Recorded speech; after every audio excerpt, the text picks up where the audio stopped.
Imaginez un instant, vous êtes un jeune homme de 18 ans avec des rêves et des ambitions. Vous avez toute la vie devant vous. Vous vous voyez déjà réussir, réaliser vos rêves et profiter des bons moments que la vie vous offre. Vous êtes insouciant, plein d'espoir et rien ne semble pouvoir vous arrêter. Mais une nuit, tout bascule en un instant.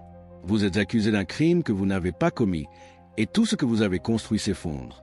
Les preuves sont fabriquées, la vérité est déformée et vous vous retrouvez jeté en prison pour un crime que vous n'avez pas commis. La porte de la cellule se referme sur vous et vous n'avez qu'un seul but, prouver votre innocence. C'est ce qu'a vécu Malik Johnson, un jeune homme de 18 ans, originaire du Mississippi, qui n'avait jamais imaginé que sa vie pourrait prendre un tel tournant. Malik est un garçon simple, élevé dans une famille modeste, mais aimant et respectueux des autres. Il était particulièrement proche de sa tante, Martha Williams, une femme aimée et respectée de tous dans la ville. Ils avaient une relation spéciale et lui rendaient souvent visite, que ce soit pour l'aider à faire des courses ou simplement passer un moment agréable ensemble. Mais un jour, cette tranquillité de la vie quotidienne a été brisée de manière brutale. Ce soir-là, le 14 juillet 2005, Malik rentrait chez lui après avoir passé la soirée avec des amis. Il était fatigué, mais serein. Il marchait dans sa rue quand il aperçut au loin des lumières de police clignotant devant la maison de sa tante. Une sirène retentit dans la nuit. Il s'approcha, son cœur battant plus fort. Et là, il vit des policiers sortir de la maison en tenue de combat avec des visages graves. Avant même qu'il ne puisse comprendre ce qui se passait, un policier le saisit par les bras, le plaquant violemment contre le sol. Il n'avait pas le temps de réagir. Menotté, il était jeté dans la voiture de police, les sirènes hurlant dans la nuit. Il criait, il pleurait, mais personne ne l'écoutait. Il savait au fond de lui qu'il n'avait rien fait. Alors pourquoi la police l'arrêtait elle? Pourquoi l'accusait-on de quelque chose qu'il n'avait pas commis? Malik n'avait aucune idée que cette nuit-là allait marquer le début de son pire cauchemar. Les policiers l'accusaient du meurtre de sa tante. La scène de crime avait été brutale. Martha Williams avait été retrouvée poignardée à plusieurs reprises dans son propre salon. L'enquête avait été rapide et, d'après les policiers, irréfutable. Malik était l'un des derniers à avoir vu sa tante en vie et son ADN avait été retrouvé sur la scène du crime. Les preuves contre lui semblaient solides. Son ADN, un couteau ensanglanté retrouvé près de chez lui, des témoins affirmant avoir vu une silhouette noire sortir de la maison de sa tante. Le procès de Malik n'a duré que quelques jours. Le verdict était déjà quasiment décidé avant même qu'il ne soit prononcé. Son avocat commis d'office semblait plus intéressé par la fin rapide de l'affaire que par la vérité. Le procureur peignait un portrait sombre de Malik, un jeune homme sans repère, capable de tuer dans un accès de rage. La presse relayait des informations biaisées et le jury, influencé par la pression de l'opinion publique, ne tarda pas à rendre son verdict coupable. Malik n'a pas eu la chance de se défendre. Il a crié son innocence, mais personne ne l'a écouté. Il a été condamné à la prison à perpétuité, une peine qu'il n'aurait jamais imaginée. Les portes de la cellule se sont refermées sur lui. Mais une chose était certaine, il ne comptait pas se laisser écraser par ce système de mensonges et d'injustice. Il savait qu'il n'était pas coupable et il allait tout faire pour prouver sa vérité.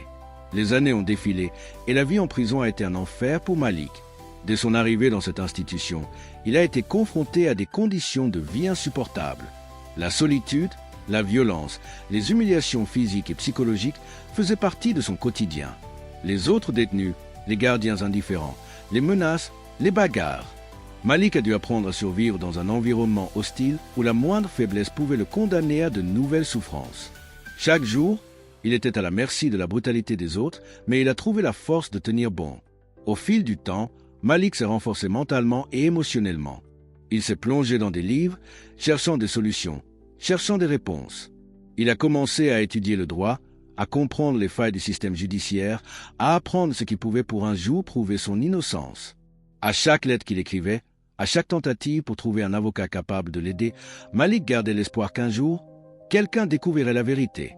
Et puis, en 2020, un homme nommé Maître Carter, un avocat expérimenté, est tombé sur le dossier de Malik par hasard. Intrigué, il a décidé d'examiner cette affaire de plus près. Les incohérences étaient évidentes. Pourquoi le procès de Malik avait-il été aussi expéditif? Pourquoi n'avait-on pas examiné plus en détail les preuves ADN? Pourquoi l'enquête avait-elle été aussi superficielle? Maître Carter a exigé une nouvelle analyse des preuves grâce à des technologies ADN avancées. Les résultats ont été stupéfiants. L'ADN retrouvé sur la scène du crime n'appartenait pas à Malik. Il appartenait à James Holloway, un criminel décédé en 2015. Cela a changé toute la donne. La vérité éclatait enfin au grand jour. Malik avait été accusé à tort. Après 15 longues années d'enfer, Malik a été libéré. Ce jour-là, les portes de la prison se sont ouvertes et pour la première fois depuis des années, il a respiré l'air de la liberté. Mais cette liberté avait un goût amer. La douleur de ces années perdues ne s'effaçait pas. Les cicatrices physiques et émotionnelles étaient profondes et Malik savait que son combat n'était pas encore terminé. Il n'allait pas seulement chercher la vérité pour lui-même, mais aussi pour que justice soit rendue pour toutes les victimes d'erreurs judiciaires. Cependant, la vérité ne s'est pas arrêtée là. Malik n'était pas prêt à se contenter de sa libération. Il a découvert que son emprisonnement n'était pas simplement le résultat d'une erreur judiciaire, mais qu'il avait été victime d'un complot plus large. Des preuves avaient été falsifiées, des témoins manipulés, et un détective corrompu avait joué un rôle clé dans sa condamnation. Malik ne se contenterait pas d'une simple libération. Il voulait comprendre pourquoi tout cela était arrivé et qui était responsable. Il a entrepris sa propre enquête, des mois durant, pour découvrir qui avait orchestré son incarcération.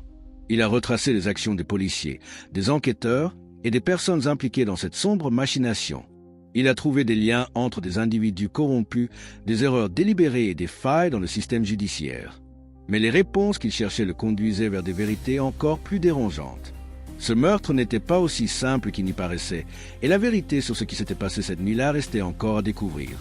Malik, enfin libre, a juré de ne jamais se taire. Il a poursuivi sa quête de justice, déterminé à révéler la vérité coûte que coûte. 15 ans de souffrance, d'humiliation et d'injustice ne seraient pas vains. Son combat ne faisait que commencer.